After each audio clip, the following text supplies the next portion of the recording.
Coucou tout le monde, j'espère que vous allez bien. Bienvenue ou re-bienvenue sur la chaîne. Pour ceux qui me connaissent, je m'appelle Sheila et si tu es nouveau sur la chaîne, je vais t'inviter à t'abonner, à liker et à partager la vidéo à au moins une personne de ton entourage. Moi, ça va super par la grâce de Dieu et aujourd'hui, on se retrouve dans cette nouvelle vidéo pour parler d'un sujet important, les chrétiens et les relations toxiques.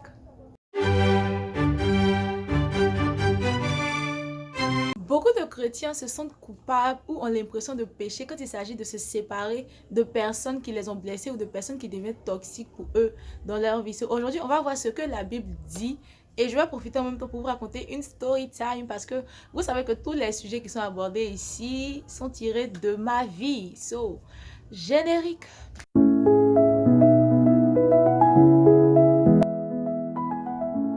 Comme je le disais tantôt, certains chrétiens pensent qu'en se séparant ou qu'en coupant les ponts avec certaines personnes de leur vie, elles sont en train de pécher ou elles manquent d'amour, alors que ce n'est pas le cas. La Bible nous dit dans le livre de Proverbes 22, à partir du verset 24, que ne fréquente pas l'homme colère, ne va pas avec l'homme violent. Verset 25, de peur que tu ne t'habitues à ses sentiers et qu'il ne devienne un piège pour ton âme.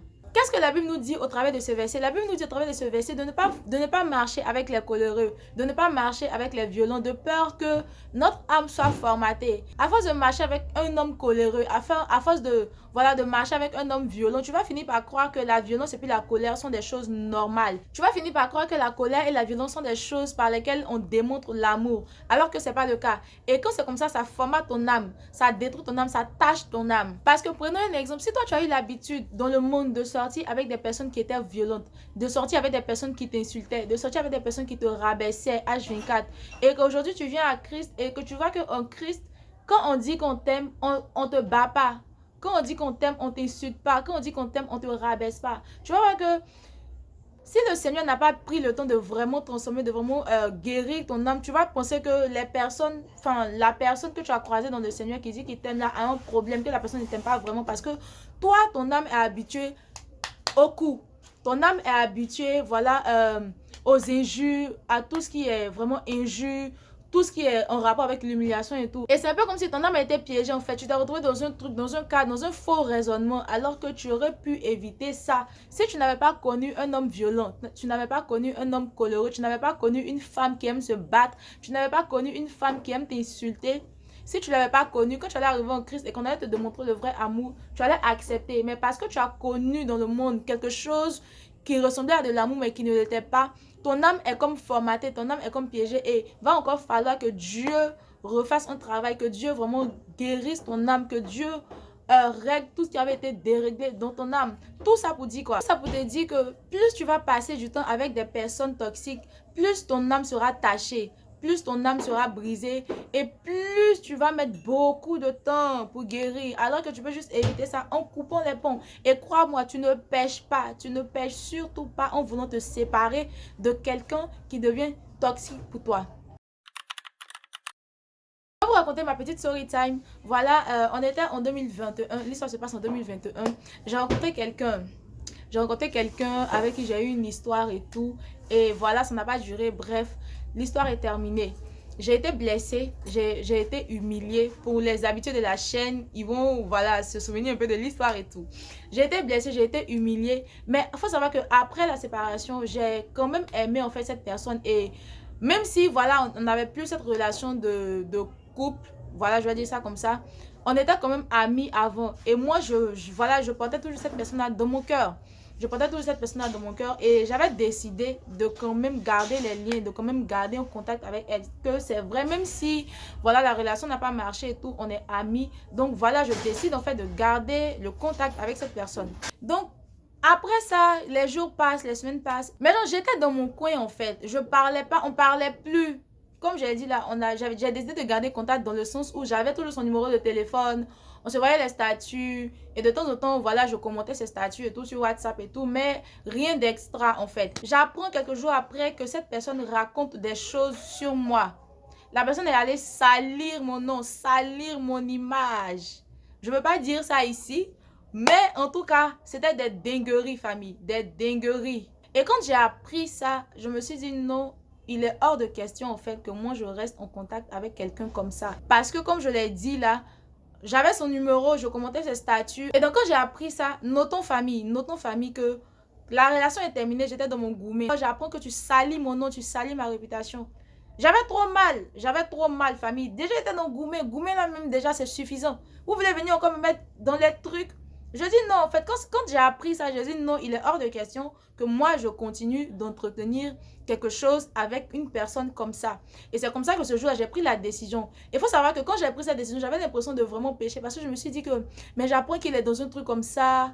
Et, euh, et voilà, je veux arrêter de lui parler. Est-ce que je pêche pas? Est-ce que ça veut pas dire que je n'aime pas assez comme le Seigneur veut que j'aime? Est-ce que ça veut pas dire que je suis pas une bonne chrétienne et tout et tout? Mais après ça, en fait, je me suis dit que non, je peux pas. Parce que j'ai essayé de faire genre, je vais le laisser passer, mais je pouvais pas.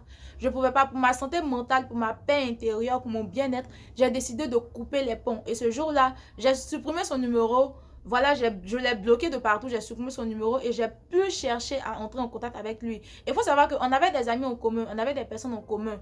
Je partais même pas essayer même de prendre de ses nouvelles ou de parler de lui ou de chercher à savoir quoi que ce soit en ce qui le concernant parce que déjà, niveau valeur, en fait, on s'entendait plus. Niveau valeur, déjà, on s'entendait plus. On partageait plus les mêmes valeurs. C'était plus la même personne que j'ai connue dans les débuts. Et de là encore, tu veux salir mon nom, tu veux, voilà, essayer de gâter mon image chez les gens, chez des personnes qu'on a en commun. Là, j'ai pas supporté et j'ai décidé vraiment de couper les ponts. Et même si je me sentais un peu coupable sur le côté, mais j'ai coupé les ponts. Et comme je l'ai dit, quand je prenais cette décision, j'avais vraiment l'impression de pécher. J'avais vraiment l'impression, en fait, comme si, voilà, je manquais d'amour et tout ce qui va avec. Mais après, je me suis dit, non, je manque pas d'amour. Je préfère juste choisir, en fait, ma santé mentale. Je préfère juste choisir ma paix et couper tout ce qui dérange ma paix, couper tout ce qui trouble ma paix en fait. Et c'est comme ça que j'ai coupé les ponts avec cet ami en question. Et je fais cette vidéo parce que je sais qu'il y a beaucoup de personnes qui se retrouvent dans ce même cas, qui pensent qu'en coupant les ponts avec les personnes toxiques de leur vie, ça veut dire qu'elles sont en train de pécher, alors que vous n'êtes pas en train de pécher. Si vous avez dans votre entourage quelqu'un qui devient toxique pour vous, coupez les ponts.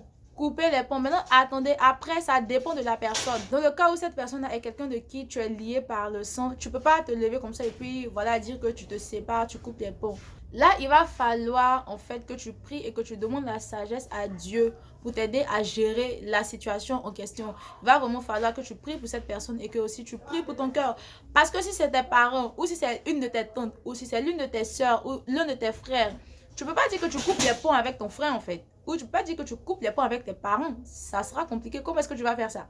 Donc, il va vraiment falloir, en fait, que tu demandes la sagesse à Dieu et que tu pries pour ton cœur et que tu pries aussi pour cette personne. Mais dans le cas où c'est une connaissance, c'est quelqu'un que tu as connu par le biais de quelqu'un, c'est quelqu'un que tu as connu à l'école, c'est quelqu'un que tu as connu à l'église, c'est quelqu'un que tu as connu dans la rue. Et cette personne-là, vous n'êtes pas directement lié par le sang, c'est juste une connaissance. Et voilà, donc, connaissance, elle est devenue une personne proche, une personne intime. Et après, tu vois que ça commence à devenir bizarre.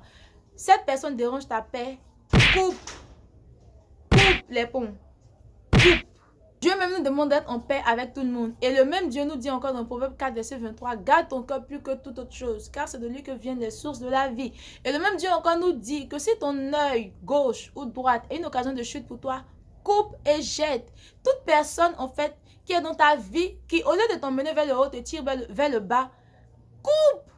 Tu ne pêches pas en choisissant ton bien-être. Tu ne pêches pas en priorisant ta paix intérieure. Tu as le droit de te séparer d'une personne si elle ne partage plus les mêmes valeurs que toi. Si tu as une amie, vous êtes chrétienne, vous deux, et à un moment, tu vois que ton amie, elle commence à rentrer dans les bails bizarres. Elle commence à faire des choses bizarres. Elle commence à, voilà. Ça peut arriver qu'une personne tombe. Ça peut arriver que l'une de tes amies tombe ou que l'un de tes amis tombe dans le péché et tout. Ça peut arriver.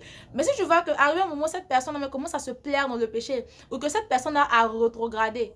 Vous vous êtes convertis ensemble, vous avez commencé à marcher avec le Seigneur ensemble, mais arrivé un moment, tu vois que cette personne a rétrogradé. Tu essaies de lui parler, tu lui parles, et elle n'écoute pas, tu lui parles et rien ne change. Arrivé un moment, si tu vois que le comportement de cette personne commence à devenir bizarre et que toi aussi, ça peut t'influencer, tu coupes les ponts. La Bible nous dit, dans 1 Corinthiens 15, verset 33, ne vous y trompez pas, les mauvaises compagnies corrompent les bonnes mœurs. Même si vous êtes venus au Seigneur ensemble, et que cette personne a rétrogradé et que toi tu penses que c'est quand tu vas rester avec elle, que tu ne vas pas l'abandonner, qu'elle va changer, Cette personne va t'influencer. Si elle est retournée dans le monde, elle va t'influencer. Ce n'est pas parce que tu décides de couper les ponts avec quelqu'un aujourd'hui que ça fait de toi une mauvaise personne. Ce n'est pas parce que tu décides de couper les ponts avec quelqu'un aujourd'hui que ça fait de toi une mauvaise chrétienne. C'est juste que tu préfères garder ton cœur. Parce que, mine de rien, à force de rester en compagnie de quelqu'un qui est toxique pour toi, ça peut toi-même te créer des problèmes. Comme je l'ai dit là, une âme blessée est une âme qui fonctionne mal. À force de rester avec quelqu'un qui te rabaisse, qui t'insulte, tu vas finir par croire que c'est lorsqu'on te rabaisse, c'est lorsqu'on t'insulte qu'on t'aime. Alors que ce n'est pas le cas. Mais j'aimerais ajouter une chose. C'est pas parce que tu te sépares de ces personnes-là qu'il ne faut pas prier pour elles. C'est pas parce que tu te sépares de ces personnes-là qu'il faut leur souhaiter le mal. Non, nous sommes chrétiens. Même si tu t'es séparé de quelqu'un, prie pour cette personne. Ce pourquoi tu t'es séparé de la personne a prie pour que cette personne change en fait. Sache que tu ne pèches pas en venant te séparer de personnes qui ne partagent plus les mêmes valeurs que toi. De personnes qui deviennent toxiques pour toi. De personnes qui ne font que te blesser, te rabaisser. Tu as le droit de te sentir en paix. Choisir en fait de te séparer de cette personne-là, c'est toi aussi préserver ton cœur, garder ton cœur. Garder ton cœur des mauvaises pensées. Garder ton cœur des mauvais souhaits. Garder ton cœur de méditer le mal. Garder ton cœur de la vengeance. Garder ton cœur de la haine.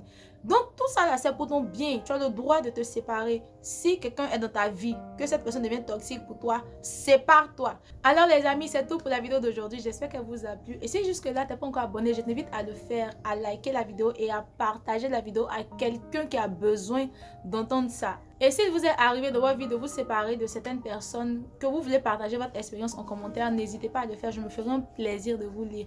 Et moi, je vous dis à la semaine prochaine pour une nouvelle vidéo. D'ici là, prenez soin de vous et que Dieu vous bénisse. Bisous!